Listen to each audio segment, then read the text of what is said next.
खास मेहमानों को यहाँ पर आमंत्रित करूं। रॉमसन्स ग्रुप ऑफ इंडस्ट्रीज से हमारे बीच में मौजूद हैं मैनेजिंग डायरेक्टर किशोर खन्ना जी। उनके जीवन सफर पे एवी के माध्यम से एक नजर डालते हैं। खन्ना रॉमसन्स ग्रुप प्राइवेट लिमिटेड के प्रबंध निदेशक हैं। श्री किशोर नारायण खन्ना को चिकित्सा उपकरण उद्योग के 50 सालों का समृद्ध अनुभव है। वो association of medical device industry of India के संयुक्त समन्वयक हैं। वह रॉमसन्स चैरिटेबल सोसाइटी के महासचिव भी हैं, जिसके तहत रॉमसन्स समूह का CSR कार्यक्रम लागू किया जाता है। श्री किशोर नारायण खन्ना ने सालों की कड़ी मेहनत और व्यवसाय में उत्कृष्टता के लिए पुरस्कारों और मान्यताओं की एक श्रृंखला के माध्यम से प्रगति की है। उन्हें चिकित्सा उपकरणों में अभिनव उपलब्धि के लिए राष्ट्रपति पुरस्कार से सम्मानित किया गया। उन्हें व्यापार में गुणवत्ता प्रबंध प्रथाओं के लिए उत्तर प्रदेश सरकार द्वारा सम्मानित किया गया है। जोरदार तालियां हो जाएं। और अब हम भी ढीठ हैं, हम हमेशा बोलते रहेंगे, तालियां बजाइए, तालियां बजाइए। हाँ। हर बात पे ताली बजनी चाहिए। जी। अब अगले एवी की तरफ में बढ़ूं और Raja Balwant Singh engineering technical campus से हमारे बीच में मौजूद हैं सेक्रेटरी युवराज अमरेश पाल सिंह। एक नजर एवी के माध्यम से।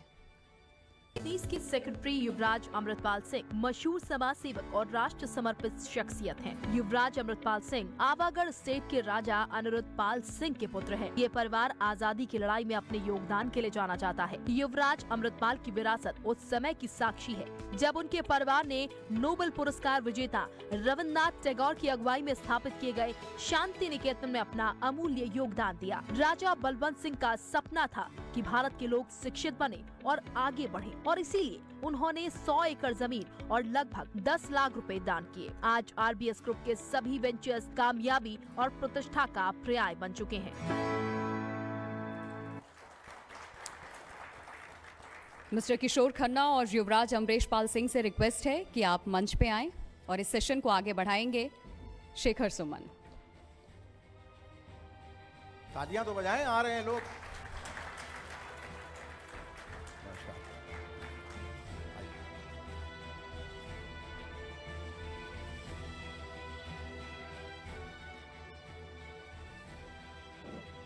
आप दोनों का स्वागत है इस मंच पे, और मंच धन्य हुआ। Thank you. आप जैसे लोग यहाँ पर आए जो अपनी ज़िंदगी की कहानियों से हमें अवगत कराएंगे। और अमरीश जी तो युवराज हैं, राजा हैं।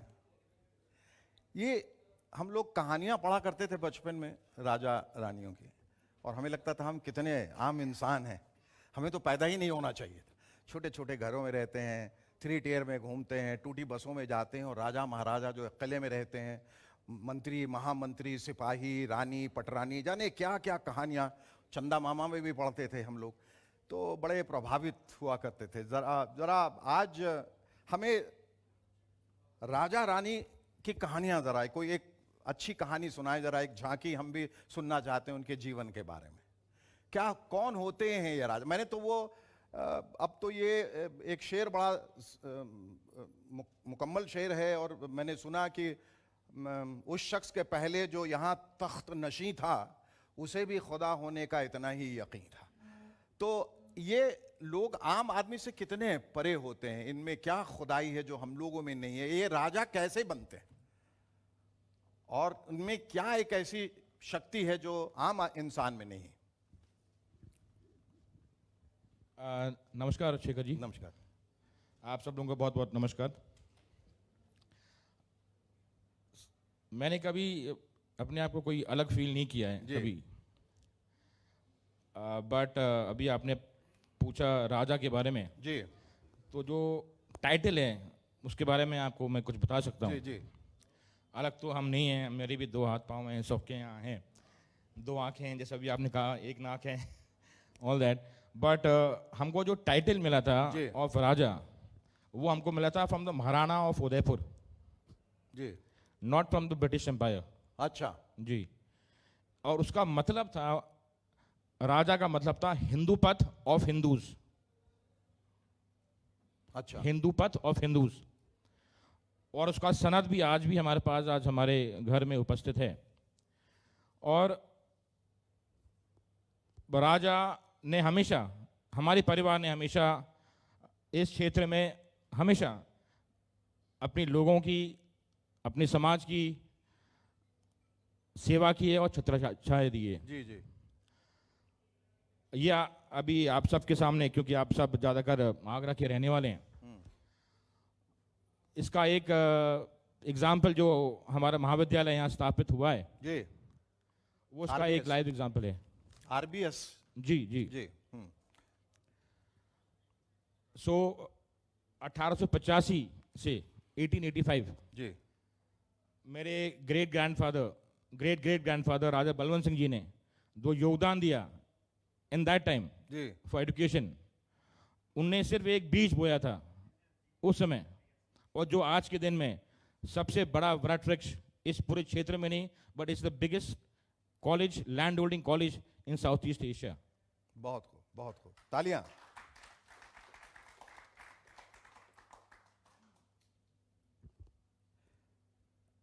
ये जो जिस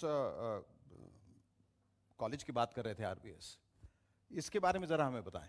इसकी शुरुआत कैसे हुई, कितने बच्चों से हुई और अब कहाँ है ये college? Where does it stand? Shekhar ji, this was right now I said it was opened in 1885 जी with just 20 students. हाँ With just 20 students. And now 2023 we have over 20,000 students. Over 20,000 students. And land area that the college has is of 1,000 acres. And this question was also asked. ये प्रश्न पूछा गया था KBC में भी। अच्छा जी 2005-6 में कि साउथ ईस्ट एशिया का सबसे बड़ा महाविद्यालय कौन सा है, और उसका आंसर था राजा बलवंत सिंह महाविद्यालय आगरा। वाह, बहुत बहुत। शांति निकेतन के बारे में हमें ज़रा बताइए, क्योंकि हमने जब भी रविन्द्रनाथ टैगोर के बारे में पढ़ा, उनके पोएम्स पढ़े, ख़ास तौर पे वो पोएम जो उन्होंने लिखा था, where the mind is without fear and the head is held high, where knowledge is free, where the world has not been broken up into fragments by narrow domestic walls, where words come out from the depth of truth, where tireless striving stretches its arms toward perfection, where the clear stream of reason had not lost its way into the dreary desert sand of dead habit, where the mind is led forward by thee into ever-widening thought and action, into that heaven of freedom, my father, let my country awake. इतनी खूबसूरत बात, बहुत बढ़िया जी। उनके जरा किस किस्म का ज्ञान वहाँ आपने अर्जित किया, क्या सीख मिली आपको, क्या सीखा और कितना आप समाज को दे पाए उसके बाद, उसके बारे में जानना चाहूँगा। You are also a nature lover, तो ये शौक वहाँ से पैदा हुआ, ये ख्वाहिश या कुछ कर गुजरने की ये जो जिद थी, वो कहाँ से पैदा हुई? इन तमाम चीज़ों के बारे में जरा। जी जी, अब जैसे अभी आपने कहा trifles always lead up to perfection, जी it's never the other way around. या सो ट्राइफल्स मेक, उनको कहते हैं trifles make perfection, and perfection is no trifle. या it's the other way around. So my forefather Raja Suripal Singh ji, he was a follower, his disciple of Rabindranath Tagore, and he has come and visited us in a house in Agra and also in Avagadh.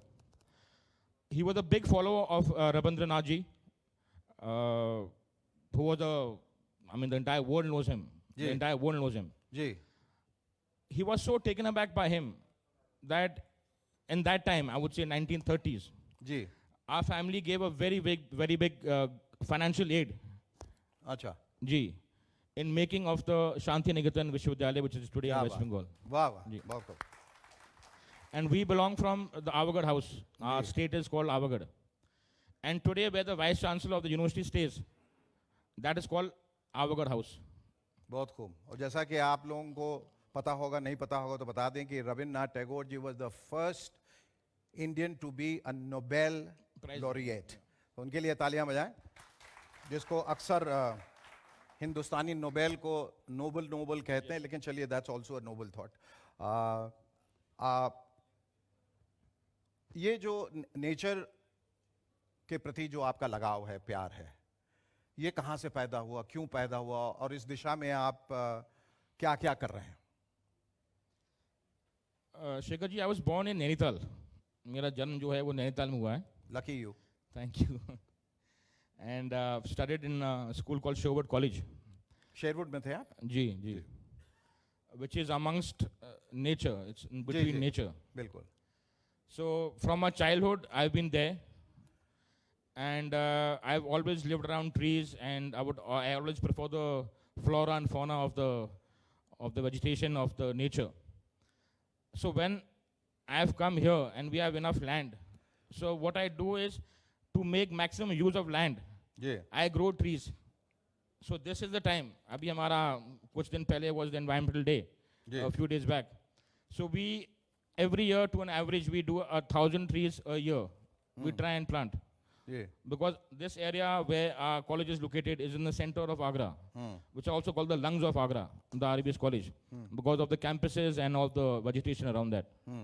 So I'm very enthusiastic about environment and vegetation. ये जो आपका एक पाकिस्तान से connection बना, ये बड़ा रोचक और बड़ा दिलचस्प है. और आपकी बेगम जो हैं वहीं से हैं और मुस्कुरा रही हैं. आप बताइए उनके बारे में. जी, my wife is sitting out here. Ji. She is from Pakistan, and her father's name is हाँ जी. her father's name is Rana Hamir Singh, हम हमीर सिंह जी, जी. सोड़ी जी. जी. and he is today the MLA from Sindh province. अच्छा. Our marriage was, of course, arranged marriage. It's done in our families. So arranged marriage थी, and we got married in 2004. 2004. Yeah.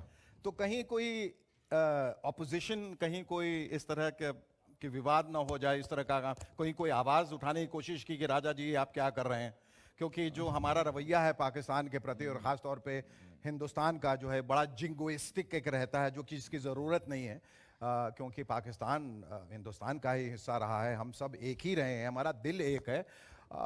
ये तकसीम के बाद, इस तरह से पार्टीशन के बाद लोगों ने और नेताओं ने और कुछ लोगों ने मिलके ये जो लकीर खींच दी है, वरना हम तो एक ही हैं. और लेकिन कहीं ना कहीं एक दरार तो लोगों ने पैदा कर ही दी है. तो उस वजह से कोई कठिनाई आई थी, परेशानी आई थी आपकी शादी के वक्त? नहीं सर, शादी डर परेशानी के सब कोई चुप नहीं रहे आई कि थी. आप राजा हैं कि कोई आवाज़ कैसे उठाएगा? नहीं, परेशानी कोई नहीं आई. कोई परेशानी नहीं. दिक्कत नहीं आई. It was a arranged marriage, so there was not. नहीं, तो अरेंज तो आपकी तरफ से था ना, बट No, लोग इस family- अरेंजमेंट से खुश थे या नहीं? नहीं, there was no issue at all. और आप जी. जिंदगी में क्या करना चाहते हैं? एक राजा की क्या आकांक्षाएं हैं और क्या महत्वाकांक्षाएं हैं? What does a Raja want to do? What does a king want to do? Because a king is a king is a king is a king. What does the king want? So, as a person, I want that my area should have 100% literacy level in this entire area. That's सबसे my बड़ी vision. ताकत, सबसे बड़ी ताकत शिक्षा. और ये बहुत अच्छा आपने सोचा है, और सोचना बहुत जरूरी है, क्योंकि कई राजे सोचते ही नहीं थे, उनका राजपाट लूट जाता था. आप सोच रहे हैं और अच्छी दिशा में सोच रहे हैं. अंग्रेजी में कहते हैं uneasy lies the head that wears a crown. जिसके सर पे ताज होता है वो सबसे ज़्यादा जिसको कह लें कि थोड़ा असमंजस में रहता है या थोड़ा इनसिक्योर रहता है. लेकिन आपने जो बीड़ा उठाया है, जो कदम उठाया है अपने समाज को बेहतर बनाने का, हमारे देश को बेहतर बनाने का, और इंडो पैक रिलेशंस तो आपने ऑलरेडी जो है उसके प्रति काम कर ही लिया है. So it's a marriage of two great nations now. तो हर दिशा में अगर हम देखें तो आप बहुत प्रयत्नशील हैं, गतिशील भी हैं. आपके एक सबसे बड़े ख्वाब के बारे में अगर मैं बात करूं, क्योंकि हम सपनों की बात कर रहे हैं, उड़ान की बात कर रहे हैं, तो वो सबसे बड़ा ख्वाब अभी क्या है? एंड अपार्ट फ्रॉम जो मुझे बताया गया है कि आप एक सेतु बनाना चाहते हैं फैजाबाद और फिरोजाबाद और दिल्ली के बीच. जी. Now, if the people of that area, they are interested, I would want to bridge the gap between Firozabad and Delhi, and work for the people, and maximum work what I have done as a management person in my colleges. Yeah. I can do the same thing, or I'll try and do the same thing in my area as well. So yes, now that all depends on the people, if they want me or not. नहीं, क्या आवाज क्या है बताएं? इतनी कम तालियों से कैसे पता चलेगा कि आवाज क्या है? हाँ, आवाज़े खल्क नक्कारे खुदा, यानी the voice of people is the voice of God. तो आप जिस हिसाब से आवाज उठाएंगे राजा जी उतने ही ऊपर जाएंगे। तो are you standing for the elections, coming I election? can't say yes or can't say no. It all depends on the public. जी जी जी, ये निर्भर बहुत सारी चीज़ों पे करता है, और क्या पता कब दिमाग क्या कह दे और किस चीज़ से पीछे हट जाए और किस बात को लेके आगे बढ़ जाए, ये कहना अभी कुछ सही नहीं होगा। खन्ना साहब, आप बहुत खामोश बैठे हैं और राजा जी के बगल में बैठे हैं। आप भी किसी राजा से कम नहीं है, बल्कि आपका नाम बड़ा इंटरेस्टिंग है, किशोर नारायण खन्ना। हम फिल्मी दृष्टि से अगर देखें तो किशोर कुमार और राजेश खन्ना दोनों अपने आप में क्षेत्र में अपने जो सुपरस्टार रहे हैं उसका एक समागम है आप में। किशोर भी हैं, खन्ना भी हैं, और बीच में नारायण यानी खुदा, भगवान। तो और क्या चाहिए अब नाम में? अब इस नाम को सार्थक बनाने के लिए आपने क्या क्या किया है? आप अपनी उपलब्धियों के बारे में ज़रा अवगत कराएं। हम तो जानते हैं, यहाँ के भी तमाम लोग जानते हैं, लेकिन बहुत लोग शायद नहीं जानते होंगे जो देख रहे हैं इस वक्त। और हेल्थ केयर की दिशा में आपने बहुत सारा काम किया है, तो उसके बारे में ज़रा हमें संक्षिप्त में बताएं। Thank you and good evening to everyone. मैं किशोर खन्ना, मैंने ठहर जाइए, आप बोलिए किशोर खन्ना, मैं किशोर खन्ना, बोलिए बोलिए। मैं किशोर खन्ना। हे हे आहा आहा आहा आहा, आप बोले। मैंने 71 में साइंस से ग्रेजुएट किया। उसके बाद मैंने प्री मेडिकल एग्ज़ाम के लिए तैयारी करी और एग्ज़ाम में मेरा वेटिंग लिस्ट में नंबर आ गया। मैं इतना हैप्पी था कि वेटिंग लिस्ट में से जब इंटरव्यू कॉल आई तो अब मैं डॉक्टर बन जाऊंगा। मैं अपने पूज्य दादाजी के पास गया जो मेरे को बहुत प्यार करते थे। मैंने कहा देखिए ये मेरी लेटर है और मैं अब डॉक्टर बन जाऊंगा। बोले डॉक्टर बनोगे, 5 साल बाद हाउस जॉब मिलेगा, 7 साल बाद इंटर्नशिप मिलेगी, क्या मिलेगा? 1000 रुपया महीना। मैं तुम्हें इसी महीने से 5000 रुपये महीना देता हूं, अपना काम संभालो। तुम इस जनरेशन के प्रथम व्यक्ति हो जिसने साइंस में ग्रेजुएशन किया है। तुम काम भी संभालो, आगे भी पढ़ो और इस बिजनेस को नई ऊंचाइयों पर ले जाने की मेरी जो है तमन्ना है उनको पूरा करने के लगे जाओ। वाह। तो वो एक टर्निंग पॉइंट था मेरे जीवन का, जब मुझे मेरी दिशा जो डॉक्टर बनने की इच्छा थी वो अधूरी रह गई और मैं एक एंटरप्रेन्योर बन गया। पर कहीं ना कहीं आप लोगों को डॉक्टर नहीं बनने की सलाह तो नहीं दे रहे? मतलब जैसे बिहार, क्या करोगे डॉक्टर बनोगे, बस चला महीना में कितना कमा लोगे, 1000 2000, और नहीं बन पाए तो कंपाउंडर बन जाओगे। तो उससे अच्छा हम तुमको पैसा दे रहे हैं, निम्न सा बिजनेस करो, बहुत बड़ा बन जाओगे बिजनेसमैन। नहीं, अब तो डॉक्टर्स बहुत अच्छा कमाते हैं। डॉक्टर्स में बहुत सारे डॉक्टर हैं जो पद्मश्री हैं, बहुत सारे जिन्होंने बहुत नाम किया है, देश का अफसोस रोशन होता है किया कि आप डॉक्टर नहीं बन पाए? नहीं, अफसोस कोई है? अफसोस नहीं होता मुझे डॉक्टर नहीं बन अफसोस पाया। होना चाहिए ना, मुझे कोई अफसोस नहीं है क्योंकि मैंने देश की सेवा डॉक्टर बनने से बहुत ज्यादा करी है और डॉक्टरों की सेवा सबसे ज्यादा करी है। हाँ, ऐसा कहिए कि डॉक्टर सबसे ज्यादा सेवा करते हैं और उस डॉक्टर की सेवा मैं करता हूं। उन डॉक्टरों की सेवा करते हैं, उन डॉक्टरों को हेल्पिंग हैंड देते हैं। तालियां इस बात पे जोरदार। कितनी सेवा इन्होंने की और आप थोड़ी सी सेवा भी नहीं कर सकते। जी आगे बढ़े। तो हमारे को जब फैक्ट्री हमारी 50 के दशक में बाबूजी ने लगाई थी अमृतसर शहर में। आप जानते हैं अमृतसर शहर जो है ऐसा है जैसे कि गली के अंत में घर होता है ना, हर आदमी को पूरा पार करके जाना पड़ता है, पूरा पार करके आना पड़ता है। इसी तरीके से कोई भी कच्चा माल, कोई भी रॉ मटेरियल वहाँ से जाता था, पूरे नॉर्थ इंडिया से, साउथ इंडिया से वहाँ तक, और वहीं से वापस बिकने के लिए यहाँ आता था। तो इतना भाड़ा पड़ता था, कम्युनिकेशन वीक था, ट्रैवलिंग वाज नॉट गुड। तो my parents they decided to move centre part of the country, और किस्मत से हम आगरा आके सेटल हो गए। तो आप आगरा जो है अक्सर, मतलब आगरा क्यों आते हैं आपको मालूम है ना लोग? हाँ, आगरा तो ताजमहल देखने आते हैं। तो किस, ये कैसा पागलपन था जो आपको आगरा लेके आया? हमको पागलपन जो है अपने व्यापार को ऊंचाइयों पे ले जाने का था। उस वक्त अमृतसर में एक और समस्या थी कि उस वक्त अकाली दल, मास्टर तारा सिंह, संत फतेह सिंह का जो है पंजाबी सूबे का आंदोलन परवान चढ़ रहा था और अमृतसर सिटी बहुत डिस्टर्ब था जी। तो उससे बाहर निकलना हमने बहुत उचित समझा और बहुत अच्छा किया जो हम अमृतसर से बाहर निकल के centre part of the country में आ गए। जी जी। हर एक दिशा में भारत के कोने कोने में पहुंचने के लिए आगरा एक माकूल सिटी है। बहुत बहुत। और मैं जिस पागलपन की बात कर रहा था, ऑन अ सीरियस नोट, किसी भी व्यवसाय में आगे बढ़ने के लिए पागलपन जरूरी है, इतना याद रखिए। जब तक इंसान पागल नहीं होगा, जब तक उसमें ये जिद नहीं है, जुनून नहीं है, लोग कहें यार पागल हो गया, तब तक वो आगे नहीं बढ़ सकता, इतना याद रखिए।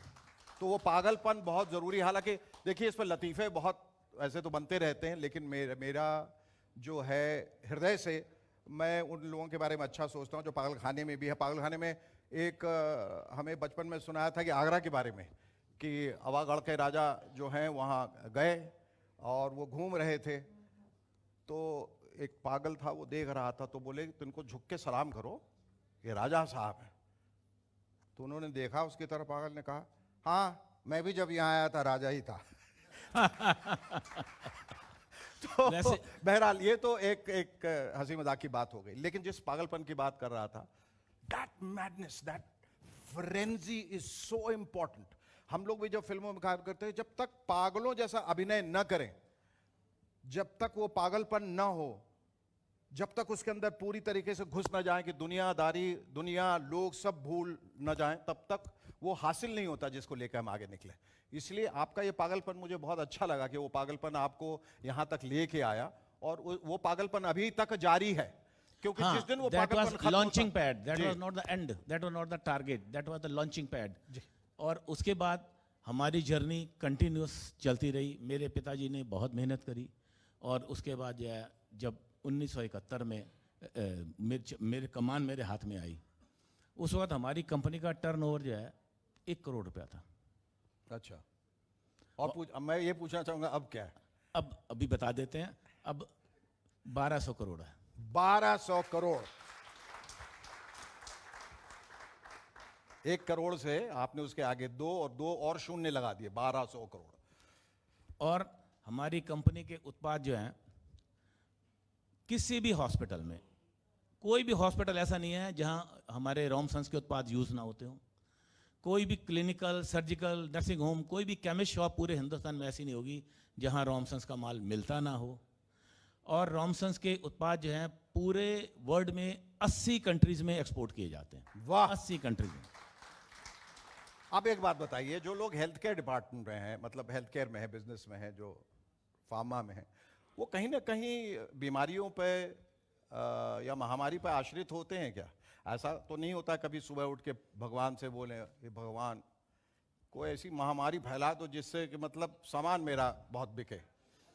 ऐसा कभी होता है? क्योंकि उसके बगैर आप लोगों का सामान तो बिक भी नहीं सकता, और ये अफसोस है। लेकिन ऐसा बिजनेस हेड कभी आपको ऐसा बोलता है, सख्त दिल बनाता है? इसको अदर वे अराउंड आप समझ सकते हैं कि हमारे जितने भी प्रोडक्ट हैं सारे लाइफ केयर प्रोडक्ट हैं, लाइफ सेविंग प्रोडक्ट हैं जी।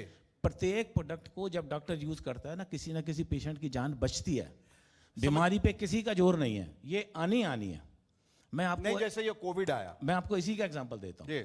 जब कोविड आया तो हमने मास्क बनाने के लिए, जी, मुझे ये पूर्ण विश्वास है यहाँ बैठे जितने व्यक्ति हैं सबने रॉमसस का मास्क ही इस्तेमाल किया होगा, और आपने भी रॉमसस का माल इस्तेमाल किया होगा। मेरा दावा है ये। मुझसे पहले मुझे कोविड हो गया था। फिर भी क्या होगा। एनीवे, रॉमसस के उसके हमने हाई स्पीड मास्क बनाने की मशीनें इंपोर्ट करी जी। 5 करोड़ की मशीन थी, 1 करोड़ रुपया भाड़ा। अच्छा। 3 मशीनें इंपोर्ट करी। हाँ। प्रत्येक मशीन 500 पीस पर मिनट बनाती थी। वाह। और वो मशीनें आज 20 करोड़ की इन्वेस्टमेंट डेड पड़ी है। इसलिए मैं कह रहा हूं, कहीं ऐसा तो नहीं है कि फिर पर कभी मैंने जीवन में सोचा नहीं कि कोरोना दोबारा हो या कोई महामारी बीमारी ज्यादा हो, कोई ऐसा दवाई जिससे मेरी मशीनें चल सके। हम रोज प्रभु से प्रार्थना अगर ये करते बात हैं। सच्ची है, जो मुझे लग रहा है सच्ची है, तो इस बात पे तो जबरदस्त तालियां, क्योंकि 20 करोड़ का इन्वेस्टमेंट डेड पड़ा हुआ है, और ये इतना बड़ा इंसान, इतनी बड़ी शख्सियत ये नहीं सोच रहा है कि भगवान कोविड दोबारा भी ना मेरा इन्वेस्टमेंट निकल आएगा, ना, मैं फिर ऐसा से कोई मास्क सोच बना नहीं है पाऊँ। ये हमारे बहुत बड़ी बात। परिवार के किसी भी सदस्य की। ये है कि ये बंद रहे, कोविड ना आए, सब दुनिया ठीक ठाक चलती रहे, जी। क्योंकि बाकी बिजनेस बहुत मिल जाएगा। कोई जरूरी नहीं है कि मेरी मास्क की मशीनें चलें और मेरे को बिजनेस मिले। जी, बहुत अच्छी बात। हम भी नहीं चाहेंगे, देखिए बीमारी तो होती रहेगी जब तक दुनिया है, जब तक लोग हैं, वो तो होती रहेगी। इस दिशा में और क्या क्या कर रहे हैं आप? आगे किस तरह से विस्तार करेंगे अपने इस बिजनेस का, या हो चुका है? नहीं, बिजनेस का कंटिन्यूस विस्तार चालू है। जी। अब हमें एक फैक्ट्री अहमदाबाद में लगाने जा रहे हैं, अच्छा।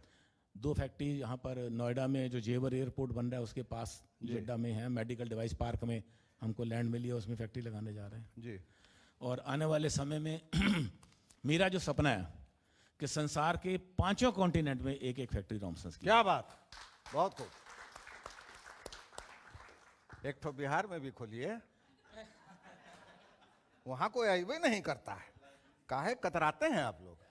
आपका इनविटेशन मिला तो जरूर इस बारे में सोचा मेरा जाएगा। इनविटेशन मिल गया, बिल्कुल आइए। हमें बड़ी हम सबको बहुत अच्छा लगेगा, क्योंकि कोई वहां आना नहीं चाहता। किस वजह से हमें नहीं मालूम। आपको क्या लगता है, क्यों नहीं जाना चाहते हैं वहां लोग? वहाँ वो सबसे बड़ी जो पोजीशन, वो लॉ एंड ऑर्डर की पोजीशन है, वही एक ऐसी है जिसकी वजह से कोई भी इंडस्ट्रियलिस्ट वहाँ इन्वेस्ट नहीं करना चाहता। सेम तो सुनने वाले जो सुन रहे हैं, बंगाल में भी यही पोजीशन है, कोई नहीं जाना चाहता, कोई इन्वेस्ट नहीं करना चाहता। हाँ, न लॉ है ना ऑर्डर है, ना लॉ एंड ऑर्डर है, टोटल डिसऑर्डर है। नहीं, ये भी आने वाले वक्त अब नहीं, बट मुझे ऐसा लगता है कि आप जैसे लोग जब पहल करेंगे ना, बावजूद इसके कि लॉ एंड ऑर्डर नहीं, और ये कर कुछ दिखाएंगे कि देखिए इसके बावजूद हम सफल हो पाए, तो मेरे ख्याल से दूसरे लोगों को भी प्रेरणा मिलेगी। तो इस दिशा में सोचिएगा जरूर खन्ना साहब। ठीक है, आपका जो है कहना हम दिल में रख लेते हैं और इसको अपने बोर्ड की मीटिंग में रखेंगे। हे आहा, आहा, बहुत अच्छा लगा आप दोनों से बात करके, और उम्मीद करते हैं कि आपसे बहुत लोग यहाँ प्रेरित हुए होंगे, और जो देख रहे हैं, सुन रहे हैं, वो आपसे प्रेरणा लेके अपने ज़िंदगी में वो सब भी जिस सपने को लेके आगे बढ़ रहे हैं उसको वो पूरा कर पाएंगे। बहुत बहुत धन्यवाद आप दोनों को। Thank you so much. धन्यवाद। Thank you, thank you. Please इनके बी लिए ऑन एक बार स्टेज जोरदार सर। तालियां। मैंने कहा हर अध्याय के बाद एक बार आए आप लोगों के, बहुत आप लोग मंच पे ही बने रहे, वक्त निकाला। Please be on stage. अच्छा। और साथ ही मैं मंच पे आमंत्रित करना चाहूंगी युवरानी अपराजिता सिंह जी को, इसके अलावा मिसेस मंजू खन्ना को भी। और मैं चाहूंगी please come on stage, join us. Memento भेंट कर इनका सम्मान किया जाए। Can we have? और ये सवाल जरूर पूछा जाए और behind every great man and every man success there is a woman, is it true? और साथ ही मैं मंच पे आमंत्रित माइक करना लेके चाहूंगी नहीं, जी उत्तर प्रदेश उत्तराखंड के देखिए, चैनल हेड रमेश चंद्रा जी को भी। सर आप प्लीज सारा श्रेय प्लीज आपका ज्वाइन नहीं, इतना ध्यान रखिएगा। She is a better half and she takes the credit of the better half. She is my better half. She is my wife, and she takes care of my all other needs so that I can concentrate on my job. At time when the need arises, I have to be away from the home for so many days also. और मैं ईश्वर को हाजिर नाजिर जान के कहता हूं कि मैं जो कह रहा हूं बीवी के डर से कह रहा हूं। मैं ईश्वर को हाजिर नाजिर जान के कहता हूँ, मैं जो भी कह रहा हूँ बीवी के डर के बिना कह रहा हूँ। लीजिए, चलिए दीजिए। हाँ, आप दोनों को